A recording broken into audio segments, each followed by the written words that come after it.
More than 80% of known COVID deaths in Canada have occurred in long-term care and retirement homes. At the height of the crisis, some provinces sought help from the Canadian military, which reported finding atrocious conditions in some residences. For more on this, we're joined by Vivian Stamatopoulos. She is a long-term care advocate and researcher and professor at Ontario Tech University. Vivian, thank you for taking the time. My pleasure. Thanks for having me. What's your reaction to the announcement of these new voluntary standards? It's not good. I mean, voluntary, say no more. That's the point. We can just throw these out the window and just say, well, what was the point of this, right? I mean, not for nothing. I criticized this process when they first said it was going to be sent off to accreditation, because we know that so far to date, accreditation has failed. We've had accreditation in place well before the pandemic. Most of the homes in Quebec are accredited. What did that do to help, protect those residents? Nothing. What did it do to help protect the Ontarian, accredited homes and the residents that live there? Nothing. What we need is federally legislated standards that apply to every single long-term care home. And you don't get the money from the federal government unless you do it. Key, basic, enforceable standards. That's what we're looking for. We're not getting it, and it's really disappointing. Why not? Why do you think? We heard from Dr. Sinha saying, we saw some premiers shedding tears. We saw how devastated so many Canadian families were by these deaths in long-term care homes. The worst record in much of the developed world. I mean, why do you think we didn't get that?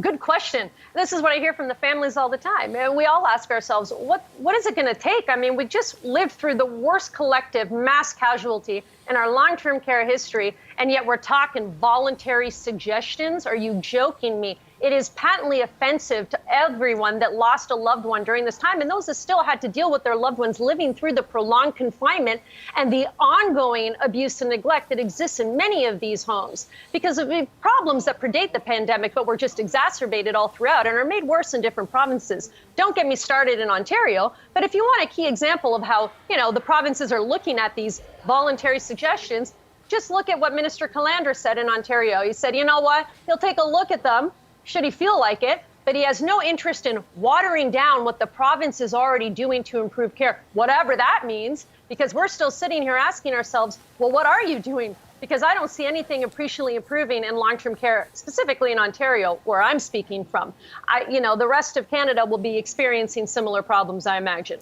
So what do you think it will take? Do you think this could be a prelude to the federal government saying to the provinces, okay, we'll give you X amount of money, but you need to kind of make fingers crossed, mandate it. I mean, what do you think? Yeah, I mean, this is it. We've been saying, tie the money to the standards and key standards. You don't even need that many. There's many standards in here about, technical standards and building of the rooms and the facilities and having separate bathrooms and all these things that are great.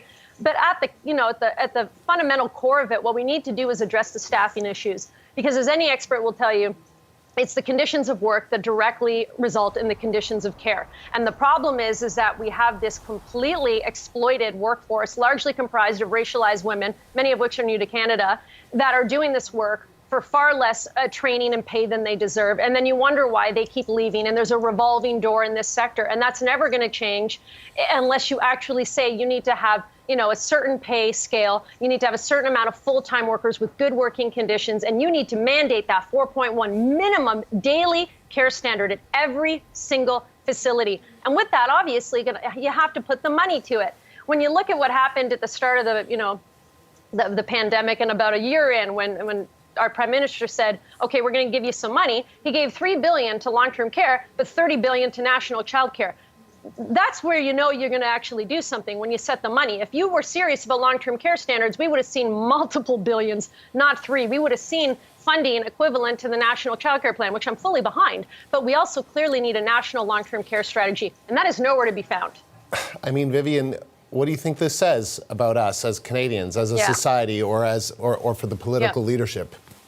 I mean, fundamentally ageist, there's no question about it. And fundamentally sexist, because keep in mind, it's the majority of women that are these residents in these facilities, because women live longer and women also live in poverty, are more likely to live in poverty. So they have to afford long-term care. Remember, wealthy people do not go to long-term care. This is a problem of lower income, older women. So we have multiple axes of discrimination here that are very clearly weighing on us when you look at it and go, what are we doing?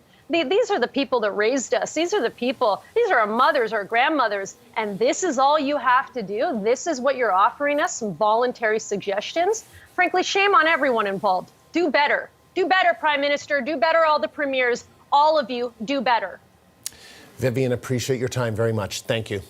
Thank you. Vivian Stamatopoulos, long-term care advocate and researcher and professor at Ontario Tech University in Toronto.